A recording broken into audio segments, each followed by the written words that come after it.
Hi, everyone. Before we begin, I want to share a very small anecdote, which is a part of our own effort at the Thai office to build up this event. We will be sharing a slide here shortly. Some of you may have seen it as a part of our promotional activities. This is a slide, and as soon as it comes up, I will tell you a little more about it. This is a slide that helped us actually evolve the hashtag that we are using for this event. And there is a motivation, there is a reason why we went towards it and why this happened. Slide, please. Neeraj, are we putting the slide?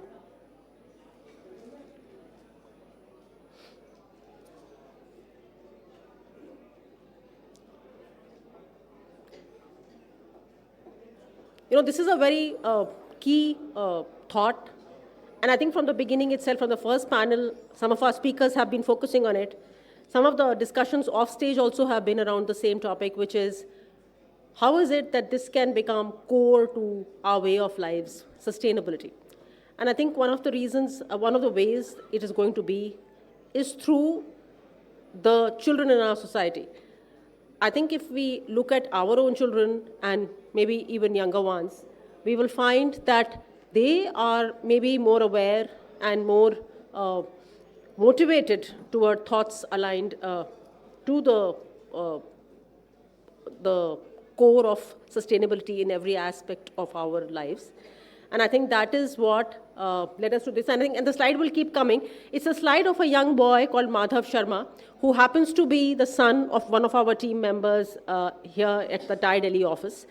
In his school, there was a competition to create a poster that is going to, for the World Water Day, I guess.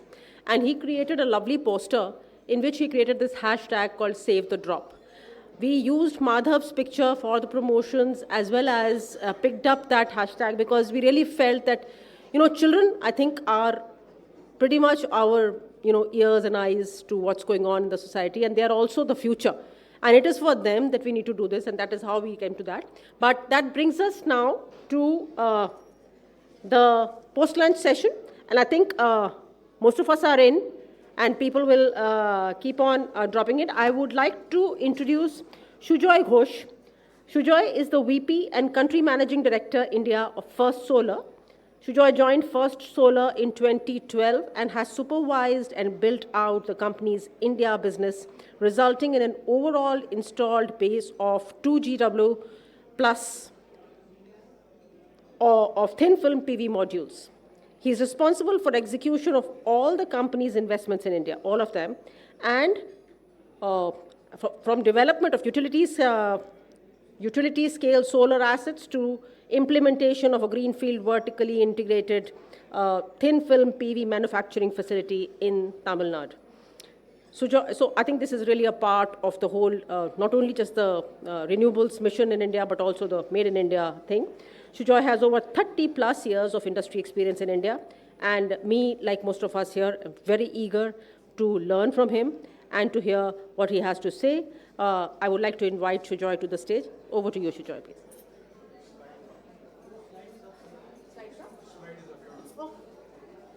Okay, sorry. So I will just take 10 seconds. Please take a look at the slide, and that is the picture of Madhav Sharma. He's the boy, the young boy, our future, and a representation of the generation for whom we have to do this, integrate sustainability in every aspect of our lives. And Madhav's hashtag, which is Save the Drop, that is what we used. I think this is really inspiring, and which is why we wanted to take the couple of minutes. I would now like to invite Sujoy Ghosh, VP and Country Managing Director, India First Solar.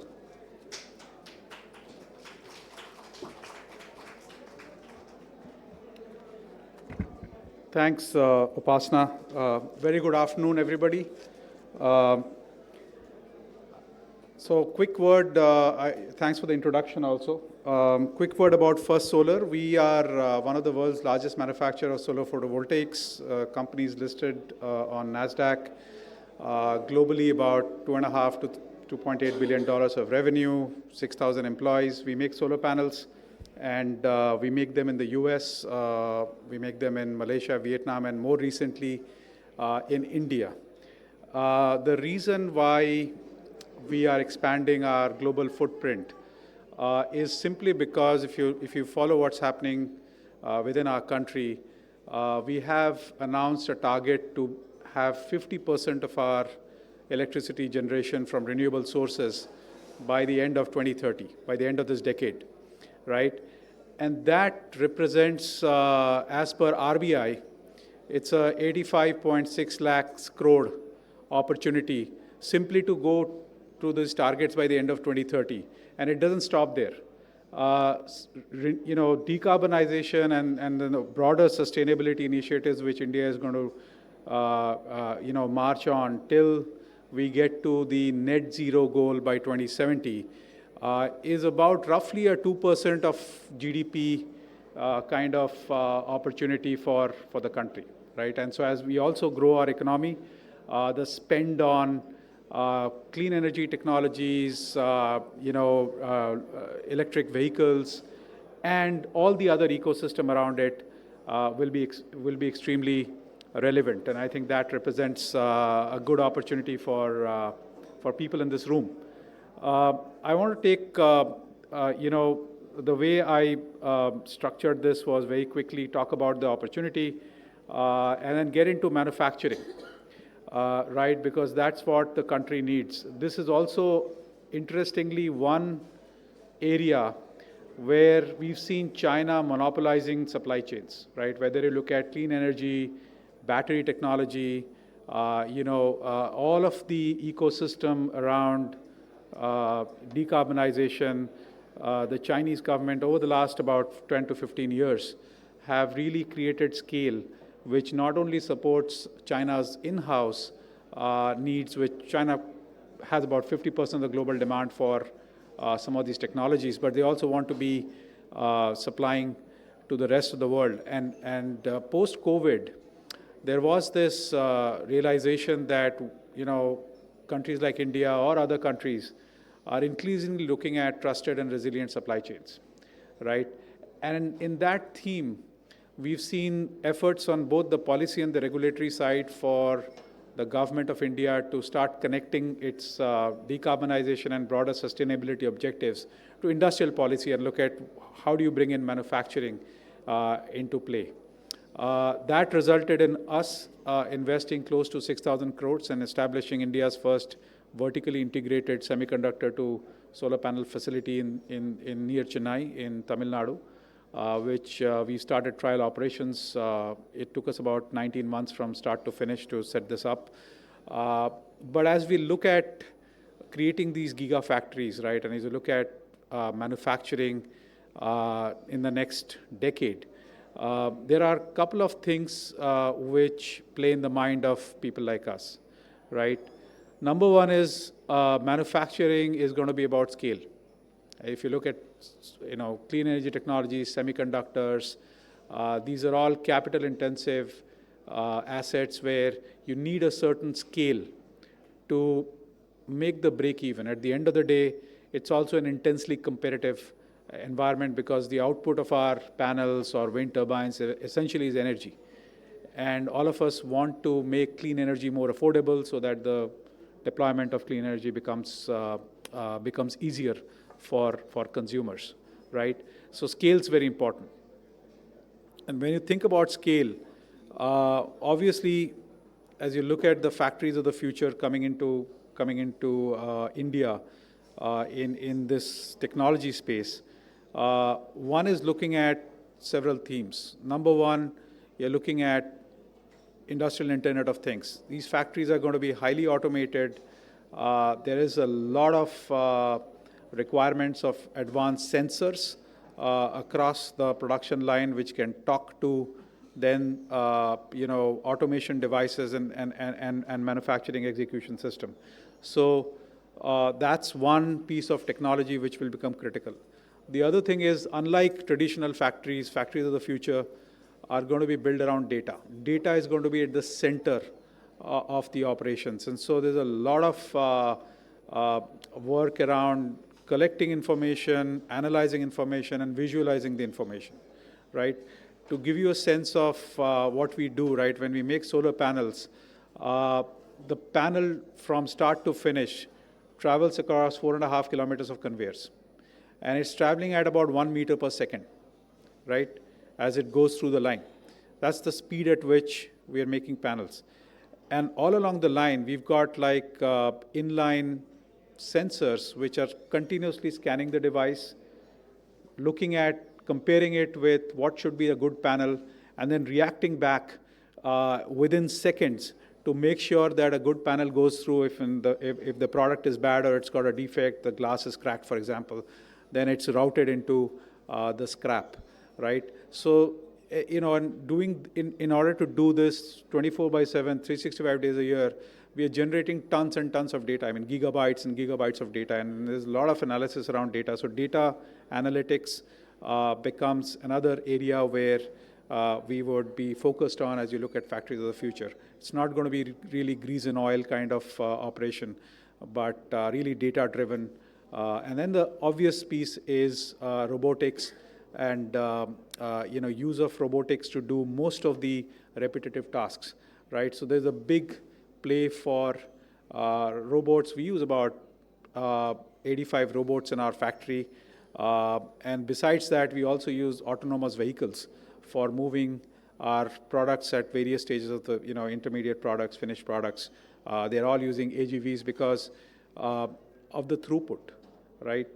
We cannot depend on manually operated forklifts to get us the consistency of the throughput, which is required when you're talking about high volume manufacturing, whether it's solar panels or semiconductors and stuff like that. So that's kind of the other aspect of you know, what is going to be the building blocks of the factory of future, right?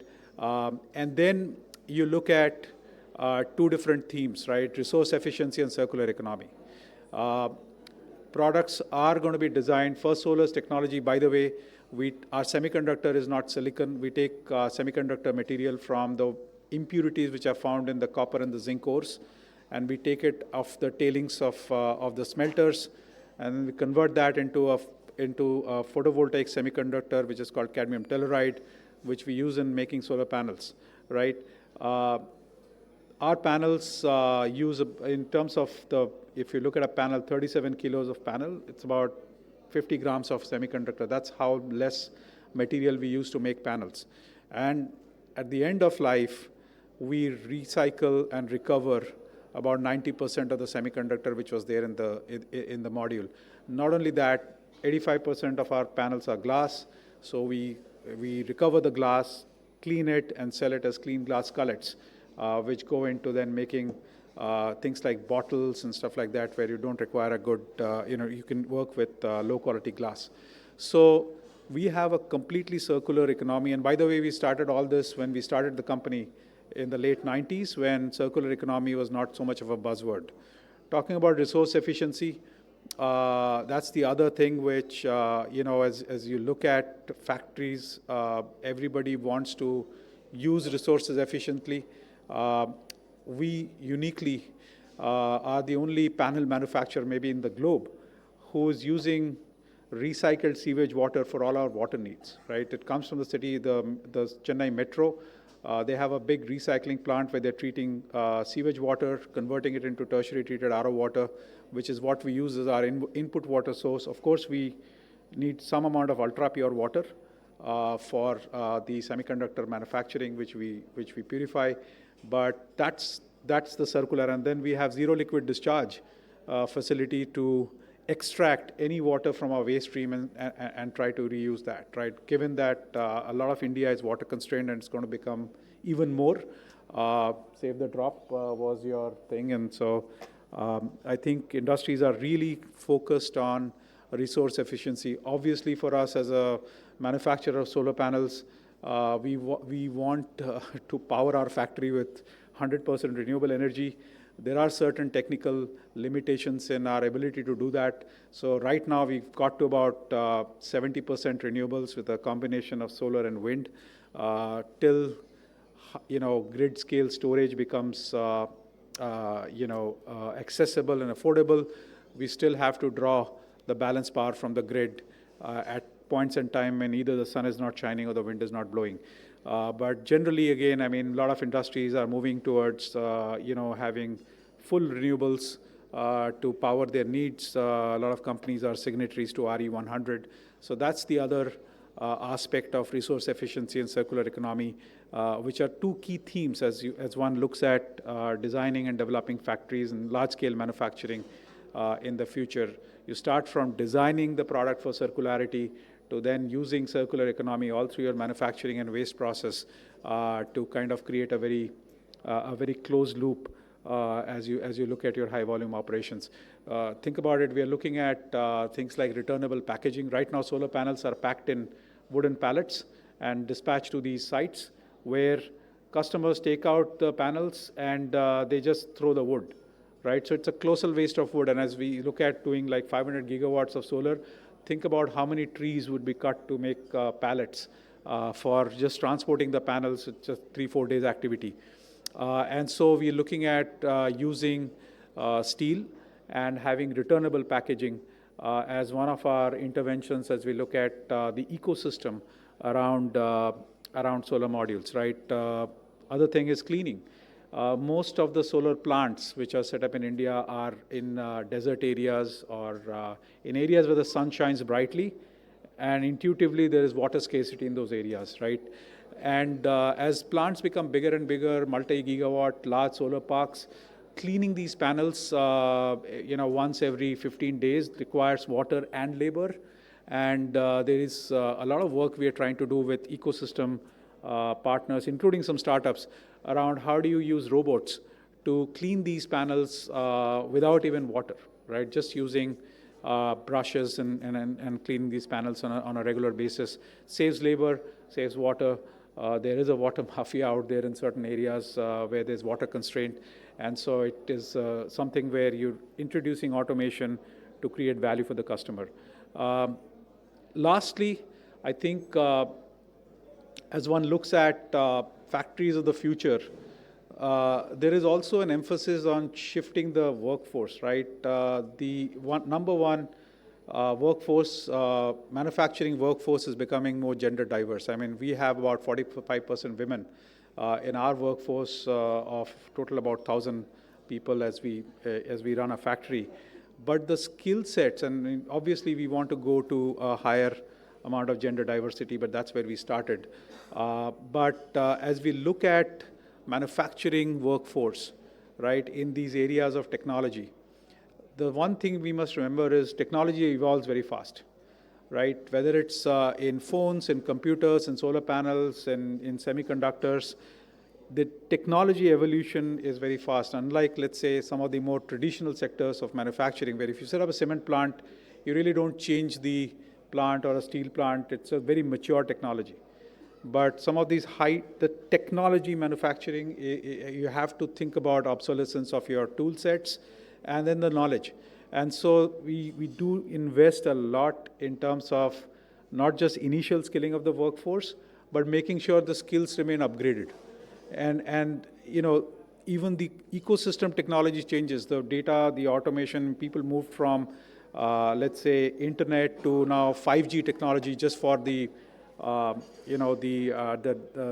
data around the factory, right, within the factory floor. So there is a huge amount of, agility, which is required as you look at skilling of the workforce. And that presents a lot of opportunities in my view, not just with the academia, because you're looking at, courses where you're talking about, these kind of high-tech manufacturing. How do you handle, let's say, high-volume vacuum tools or sputtering, or some of the things around circular economy, for example.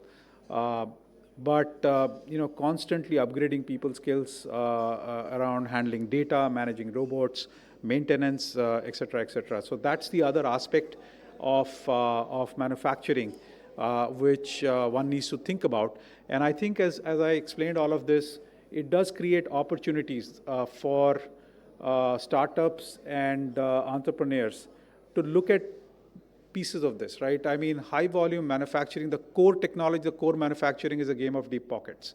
right? You got to have scale. You got to invest a lot of capex. It's highly capital intensive.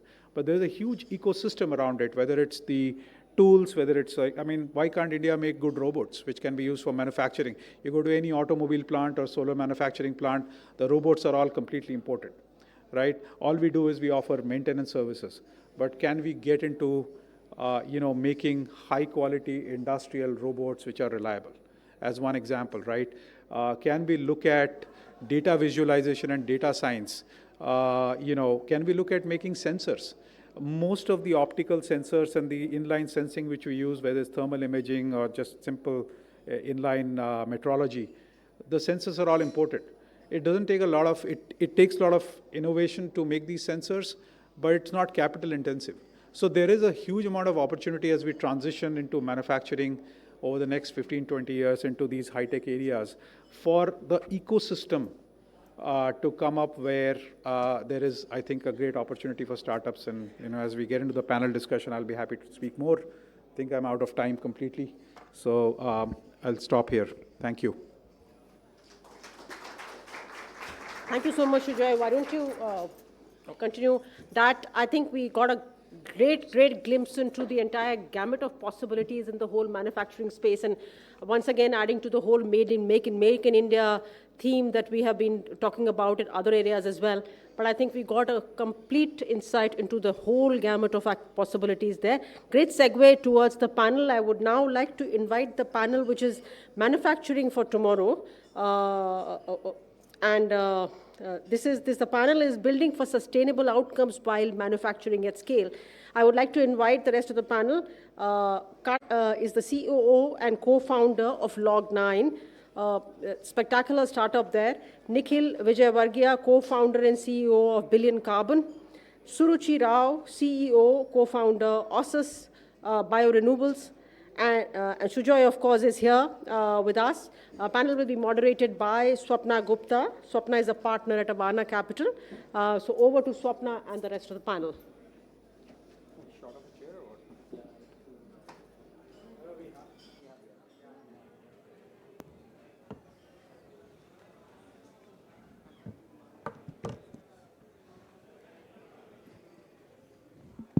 Guys, can you hear me, right? Thank you, Sujoy, for setting the context for this panel. On this panel, I have some of my most favorite people in the ecosystem who are trying to build various paths to climate transition.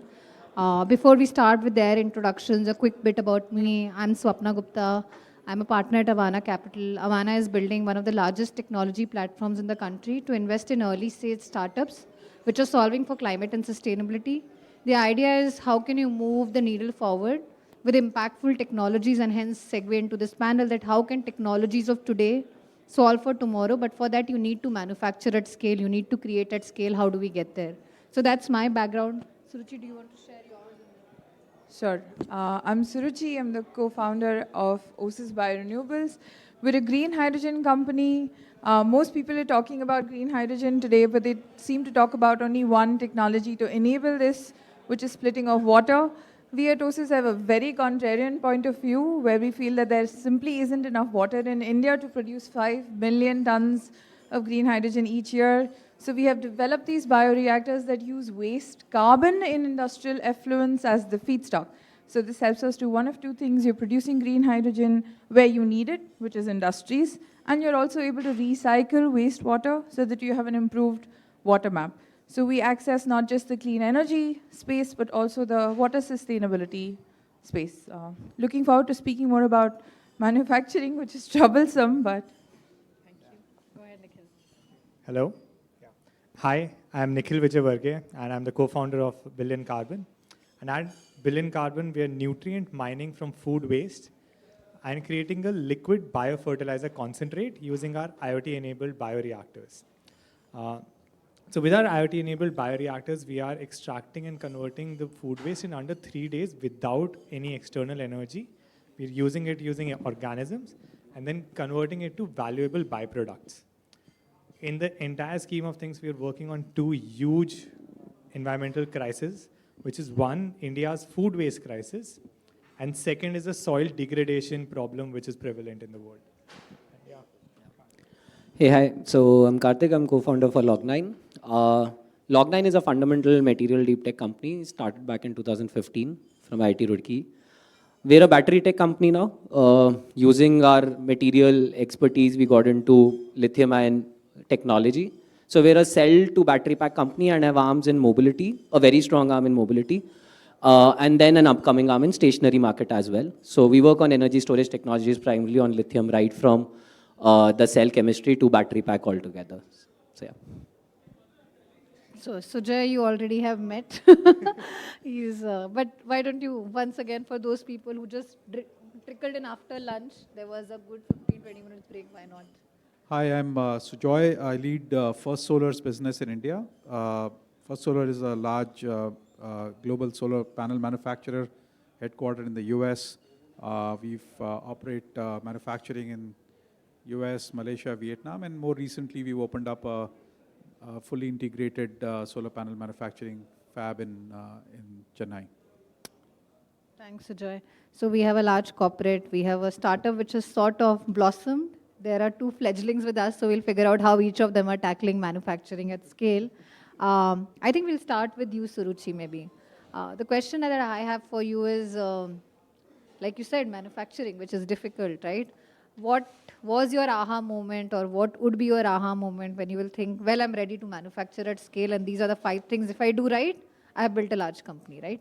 What does it take to get through that aha moment? Sure. Hindsight 2020, everything seems like it worked out really well for us, but to be honest, the journey was not as easy. Let me go right. I had a couple of aha moments, so I'm going to split that down. The first time I realized I had to productize a process that I was interested in working on. So I did my PhD in converting agricultural waste to ethanol. So I had some expertise in how to build bioconsortia, or a group of microorganisms to enable a specific process. In this case, the technology that, or the process that happens in our bioreactors is a hybrid of biology and electrochemistry.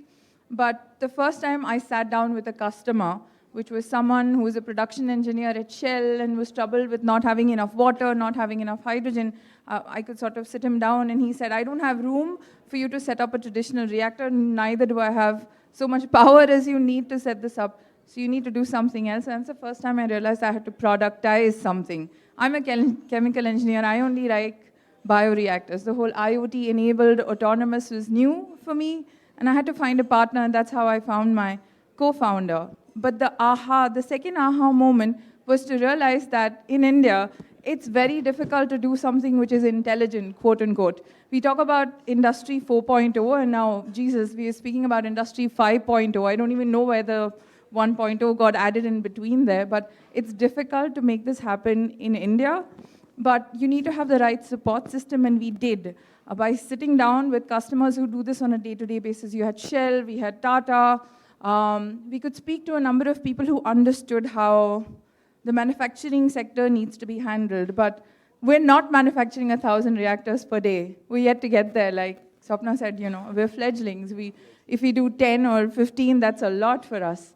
But the aha moment was to realize that raising funds for manufacturing was not the right way to go about it. You had to find customers, you had to manage your funds, and ultimately you had to bring your manufacturers or fabricators on as partners to understand that the goal we're trying to reach is green hydrogen production in our case. The journey wasn't as simple, but it certainly helped. It never is, but it's always inspiring. So that is Suruchi's aha moment. We have a lot of conversations. I know multiple parts on your journey which were aha moments. But you have also, in this journey, been very thoughtful about how do I scale from here to there? What is the right capital I access? At which point? Maybe for some of the folks here who are on similar journeys, how did you access different points, different pots of capital to enable in a journey you actually turned waste into gold for you, right? How did you manage to do that? So we also had like many aha moments, but one that particularly stands out is we were in a lot in our R&D phase. To manufacture our liquid fertilizer, doing a lot of R&D which spanned like 2 years. And during one of the conversations with the corporate is what we figured out that we need to convert our input, which is food waste, which is generally an expense for any startup. As a waste management solution, we pitched it to corporates. and converted our input from expense to revenue, which is what is fueling all the R&D that we need to do. And that was that light bulb moment. Okay, wow, we've hit some gold mine just in our wordings. We were doing the same thing, but just in our wordings, we switched our input to a revenue stream. And that has been the path to scalability, which just skyrocketed there. Yeah, and can you also talk about various interventions in financing you did to help you to scale? Oh yeah, definitely. So we actually got a great support, and we contacted a lot of people to understand how we can finance initially our venture and our startup. So we got some great advice from veterans in the industry as well. And one thing that really stands out is venture capital is not the only way of financing, specifically when you're new.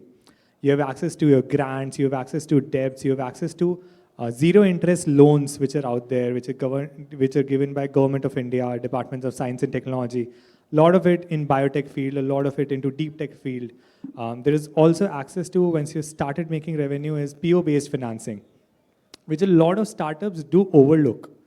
These are essential instruments to just help you bridge that gap to the minimum viable product, from becoming a minimum viable product to a continuous manufacturing product, like from 10 to 1,000, because capital is what stops us once we want to reach from 10 to 1,000. It's just repeatability. And there are PO-based financing, debt financing, zero interest loan financing, royalty-based financing, and then comes the venture-based financing when you're ready to just add engine to your startup, is what it comes. Absolutely. And Kartik, you are slightly more mature than both of these here, and you really have showed the world that battery can be done in India locally, and we can lead the charge on EV. I think the question for you is, you had multiple of these moments, but I think in this journey, you also sort of saw that how did you, at every point, go across various breakpoints, 0 to 1, 1 to 10. Talk about those breakpoints and how did you go through them? Yeah, sure. So I think we saw that journey, that tipping point coming after 5 years when we saw, okay, our zero is over. Our product market fit, or what we call because we were targeting fundamental material technologies, creating a lithium-ion cell, which still there is a talent deficit in India for someone to create a lithium-ion cell. It took us 5 years to reach there. Once we reached there, I think what people call in software blitzscaling, we said, okay, why can't it happen in hardware? But there is a reason why not. So we went from 0 batteries, 5 batteries, proto worked out, fast charge, all data points good. We said, okay, let's scale it up. We went from 0 to, at that point, I think 2 years back, 200 in a month. What I think as a realization, which I go back and now I tell people you should do, is think of software for supply chain much earlier than anything else. Even at a 0 to 1 journey, or 1 to 10, maybe when your PMF has hit and you want to scale up your manufacturing, think of not in processes, not in operations, you need flexibility there. So a software tightening up, an ERP tightening up, that should not happen because your product is still developing, improving. But in supply chain, think of it very seriously from a 1 to 10 journey itself. Your ERP should kick in early. Because we didn't. I was always of that thought, legacy companies, ERPs make you slow. So I think I'll not repeat that. But and now I know the value of it when I have it everywhere across our manufacturing, that, it's important because there is no visibility. We went from a new manufacturing unit to maybe 200 staff on shop floor within, I think, 1.5 months. And I think after that, 1.5 months after that, our factory lead showed us a graph showing now we have 350 people. And we're thinking, what's happening? What's happening? We see our inventory levels rising to 1 million and 1.5 million month on month. We're saying, where is this going? What is getting made? What are you buying?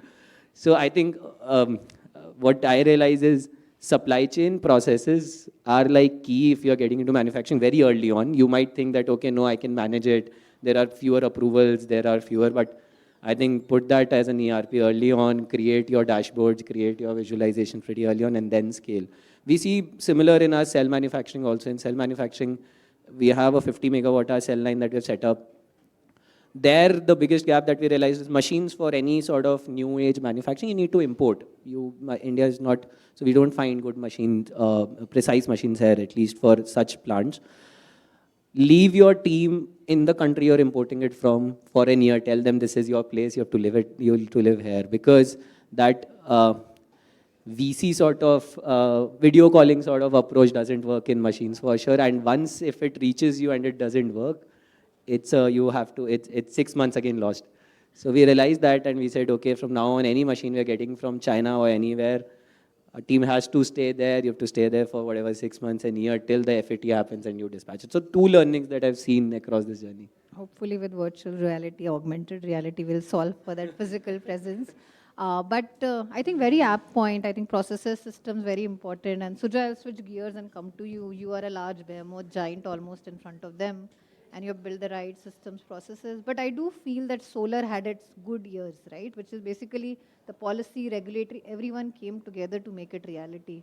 Can we talk about how some of that enabled and what are startups to learn as they build for the next era of climate and sustainability? Yeah, so I think, sustainability would be primarily driven by regulatory. I mean, the whole energy water sector in India, if you look at, is highly regulated, right? And not just highly regulated. I mean, there's a federal regulation, then there are state regulations, especially if you look at electricity as a sector or water as a sector, right? And so the elephant in the room is that you got to deal with policy and regulation. And for those of us who started in our journey in solar, around about the time the National Solar Mission came up, the focus of all of us in the industry where we were, there's several VC-funded platforms which started off in, let's say, 2009-10, who are now pretty big, or some of them are no longer existing. But most of us sat with the government to look at how do you generate more demand. And so the renewable purchase obligations was the instrument through which the regulations were enforced on consumers, which were primarily state distribution companies, to generate the demand. And then there was a trajectory through which the RPOs got increased. So that happened. Then there was a market mechanism around how do you implement solar energy projects at scale. And so we talked about the infrastructure, land, grid, all of this. And so their government has to be a stakeholder. Land is either owned by the government or controlled by the government. So is the electricity grid through which we will transport energy. So I think regulations played a lot, and they still play. The sector, there was a report by one of the articles that in about between 2019 to 22, we had about 129 changes in regulation. Right?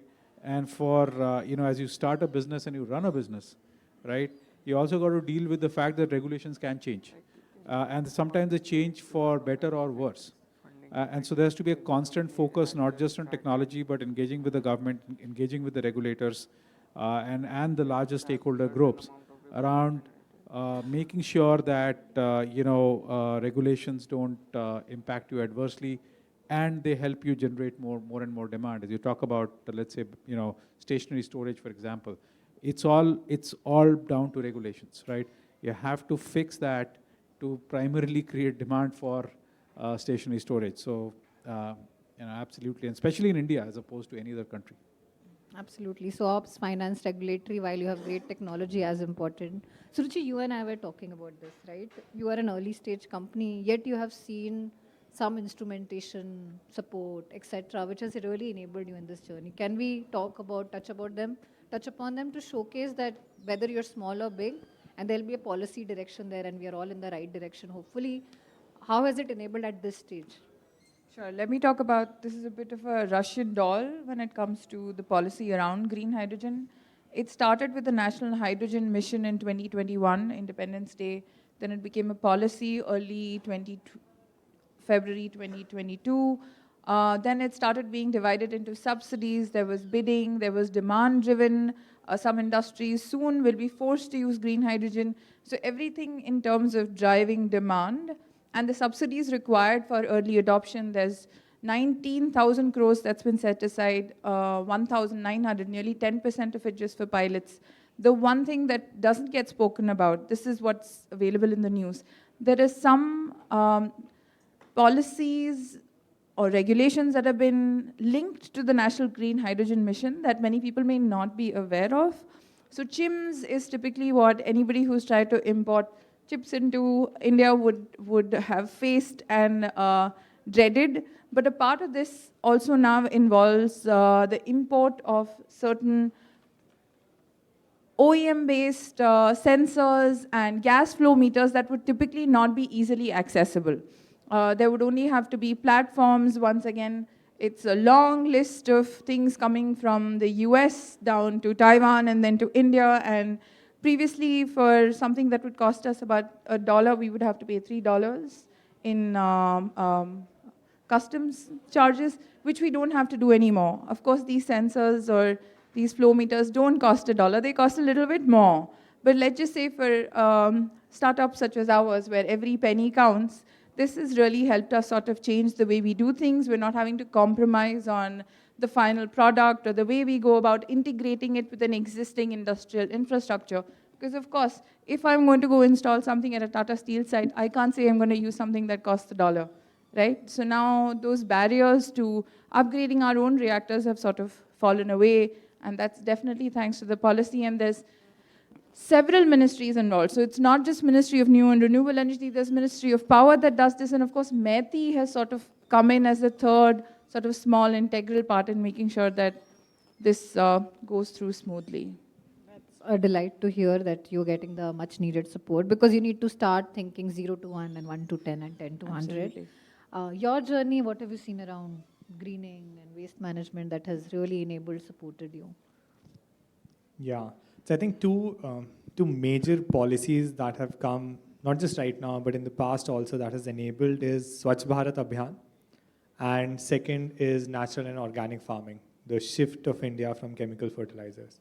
So, and specifically with Swachh Bharat Abhiyan, the Swachh Sarvekshan survey that came into picture, where municipalities and cities were competing with each other. And this was then expanded on to all the corporates and industries where people had to, they were termed as bulk waste generators, and they had to handle their waste at source. So this just helped us source the biodegradable food waste that we needed in a much more easy manner. The conversations become a lot more easier when you are going and pitching it to someone. It becomes super simple. They understand because of these regulatory policies. They are very easy to listen to you and then implement, starting with a pilot and then becoming it to a commercial project. And when we did our field trials for a fertilizer to prove the efficacy of it, the natural organic farming is what just helped us propagate it further, because the subsidies given to chemical fertilizers are huge. These are like lakhs and crores that India is spending on those subsidies. So it just helped us bridge that journey together, with both of these together, Swachh Bharat Abhiyan and natural organic farming, to just propagate our conversations and our journey forward in a much more simpler manner. Absolutely. Let's switch gear and let's come to the various ecosystem parts that we are discussing, right? There is, of course, the technology which you guys are building. You have sort of figured how to manufacture at scale and slowly learning that as well. Then there is this big third pillar, which is my customer, my enterprises that I work, right? And Sujoy, I will come to you first. How has it changed for you that you started at a place where you're building for sustainability and now you're chasing profitability as well? So how are you able to arbitrage sustainability, profitability, and how are you building that within your organization now? Well, I mean, our view is that without profitability, you can't be sustainable, right? If you look at the companies who are, think about the global corporates who are actually leading by example in terms of sustainable practices in their operations, those are mostly profit-making companies, right? So at the end of the day, and we you discussed have to some, make right? money We in a discussed business some to of the keep things investing. you're doing with sewage water and others. Can you share some of that? Yeah, so for us, as I said, we started with a product which from day one, way back in the late 90s, was designed for circularity. It was the core DNA of our company and what we stand for. And so right from the selection of the material to making sure that it's recyclable at the end of the life, not using plastics, not using anything in the value chain which is non-recyclable, was one of our basis of design of the product, right? But it's gone a lot beyond that now. I mean, to give you an example, why sustainability and profit are intersecting now. Just take electricity as an obvious one. We're paying about 8 rupees a unit to the Tamil Nadu government for power, right? And our monthly consumption is about 3 crore kilowatt hours, right? So multiplied by 8 rupees a unit, you can do the math in terms of what's the power cost. If we invest and build a solar wind project, which we are not doing, by the way, there's some other companies doing that for us, we are getting that energy at about 3.5 rupees.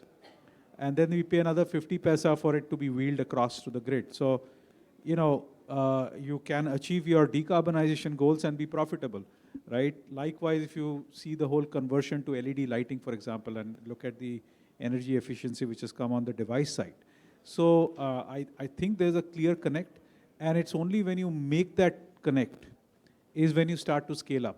Solar panels, for example, were not being installed in the capacities in which they are being installed today, because solar energy tariff when we started off was like 17 rupees a kilowatt hour. Today it's the cheapest form of energy on the grid, which is where then you say that, well, the demand's going to come from natural economic growth of the economy, right?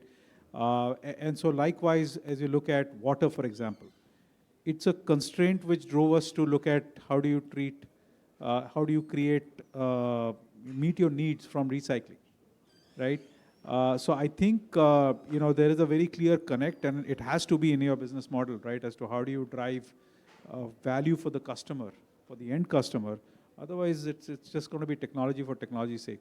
Yeah, and who said profit and purpose cannot be together? They have to be together. Nikhil, I'll come to you and we discuss this again. Are there implicit biases when we discuss sustainability in context of manufacturing?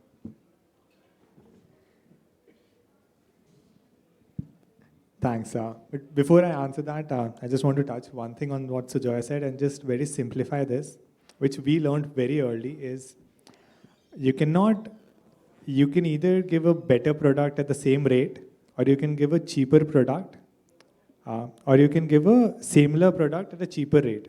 That is where your business will be. You cannot expect someone to pay more for sustainability or like go the other way around. And that's what Sujoy also mentioned. Be it sustainability, be it everything, the profit angle for both parties need to sync together. And now coming to your question, Swapna. So I believe there are a couple of biases which people do look forward to, and they vary in a different manner. And these biases also changes as you scale. So for us, how it has evolved is earlier we were just a small startup, and our bias was towards sustainability, towards our own product. And now it is shifted towards shipping the product as well. I'm sure with Sujoy, with Kartik, with Suruchi, there will be even more. Like Sujoy and Kartik, which are much more ahead with scale, those biases will be even further. The scope 3 emissions will be much more prevalent there, which is not prevalent for us at all. And yeah, that's basically in short. Suruchi, similar question, but slightly different frame. How, when you think about sustainability, scale, profit, how do you move people away to put you from a CSR bucket to their P&L? And how have you managed that in the journey? We avoid them to begin with, but jokes apart, we've been burned a few times, you know, we've discussed this before. CSR, unfortunately, and once again, this could be part of that bias, has transformed into sustainability.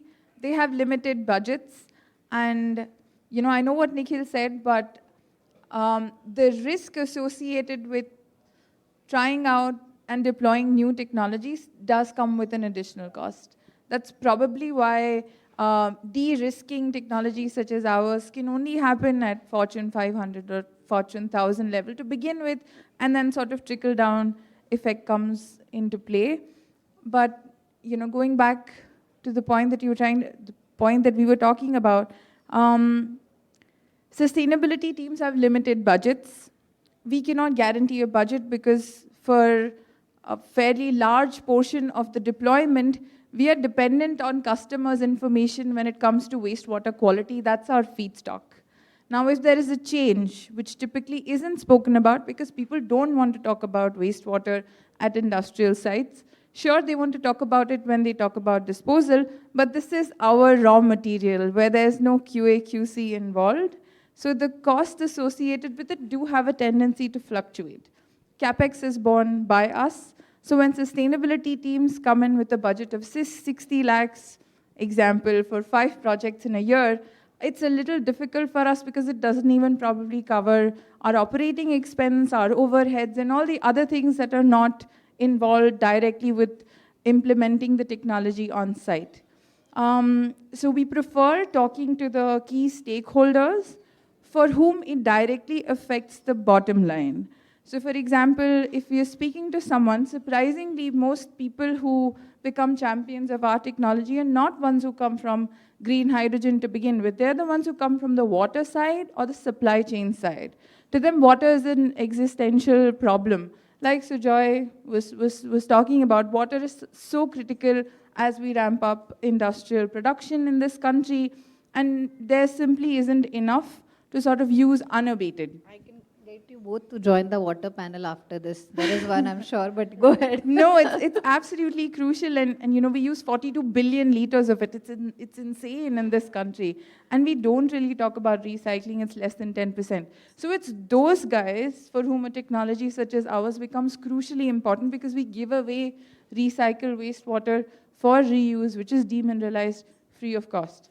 So it's those guys who become champions, and sustainability teams probably come in after the initial deployment has done to then do the let's go and meet upper management and talk to them about the impact, or talk about carbon footprint, which then of course affects what credits that they can incur. So we go about it slightly reverse. No, absolutely.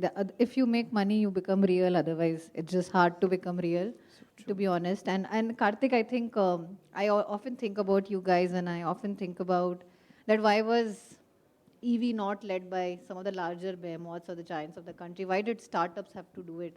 How did the ecosystem come together to build sustainable manufacturing at scale, get EV going, and get then everyone else to join? What were some of your key learnings that when does it become real, and when do the existing incumbents start participating in this manufacturing? Yeah. So I think again, to what everyone was talking about, subsidy was a big part of it. The FAME subsidy that came into being was a big pull for EVs in the market, because at that point, the delta of a vehicle, the cost of a vehicle, EV versus ICE, was pretty high, which needed, in some sense, that FAME subsidy is a viability gap funding that was happening by the government to bring down the cost and bring scale up, which are directly linked. What we saw for us, yeah, and still we were seeing a lot of legacy companies still just waiting for the right time, which was not defined at all, and we didn't understand what is that right time. So I think 2 years back when we were doing battery, we started our battery manufacturing. We said, okay, whom do we make for? Are we making these batteries for an OEM? We said, no, we're not making it for OEMs. We're making it for the end logistic player, right? So he said, okay, let's do one thing. Let's start. Our customers are the 150 logistic companies in India. Our customers are not the OEMs at all. Because we feel limiting our speed with their speed, we don't have the luxury of that 10-year, that cash flows, that profits to, just wait. So he said, okay, we'll start. We'll go to the end customer to whom it matters.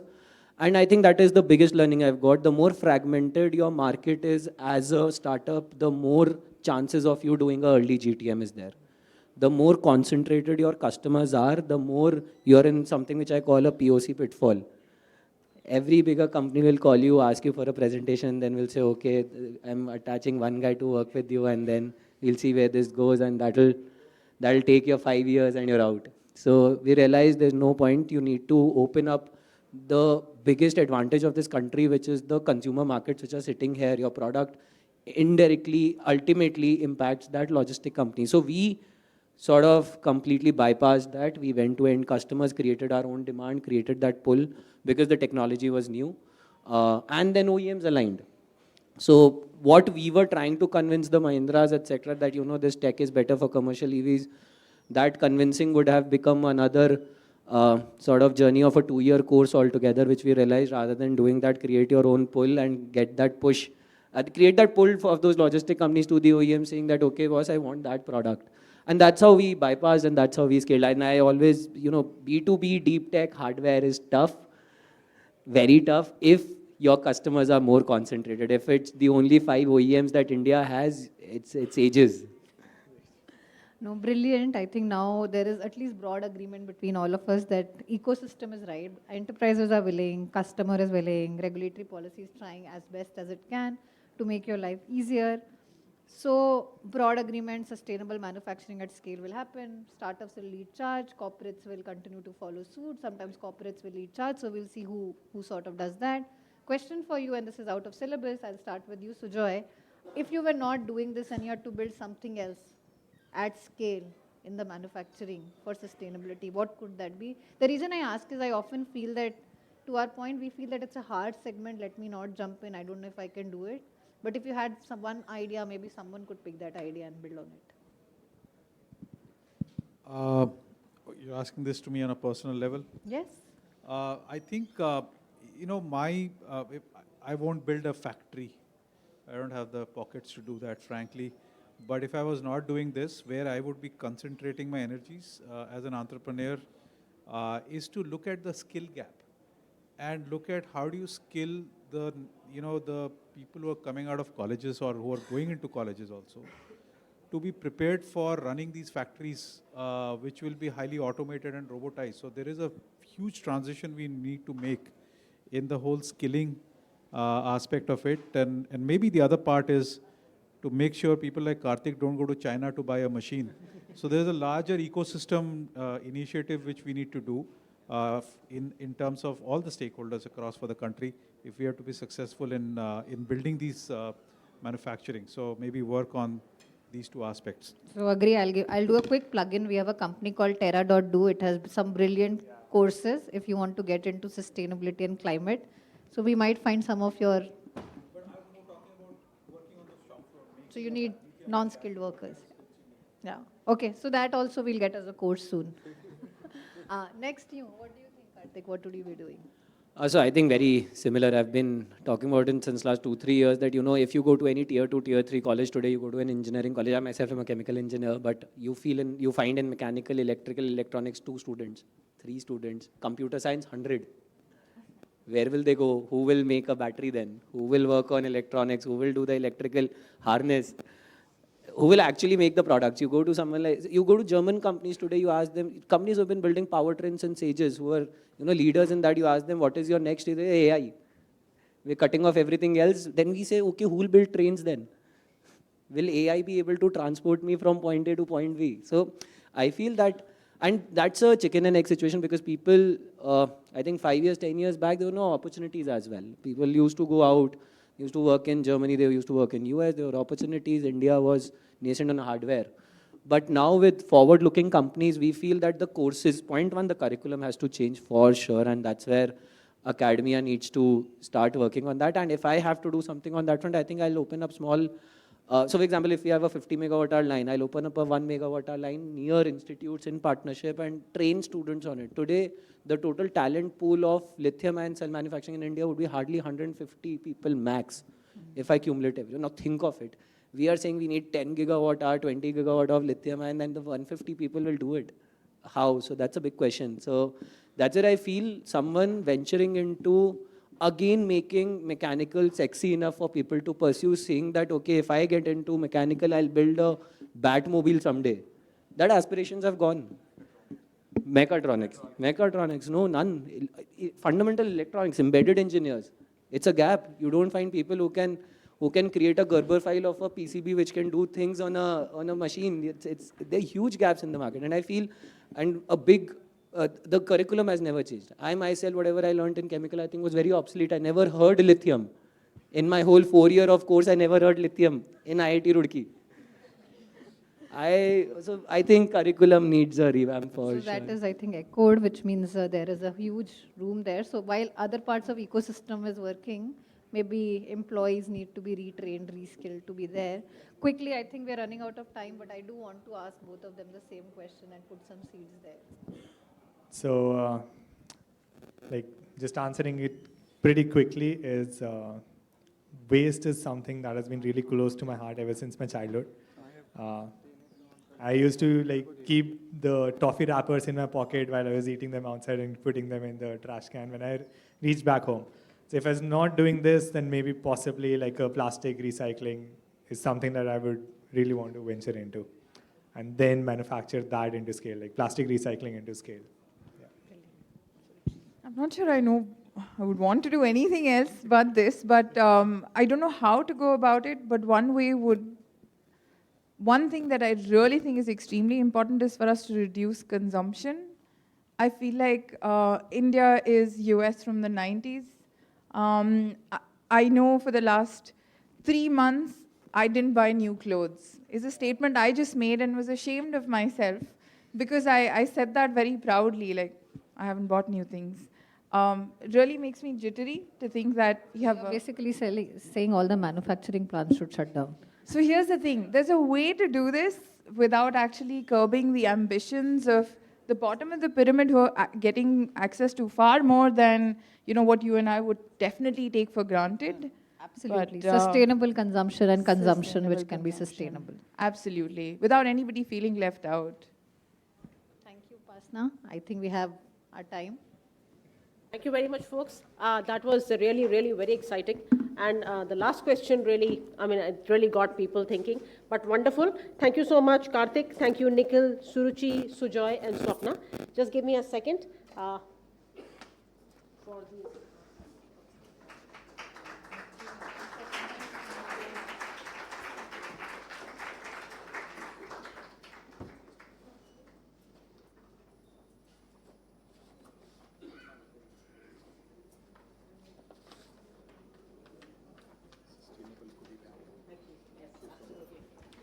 Yes, that's a sustainable goodie bag, like Sujoy said. One picture, please.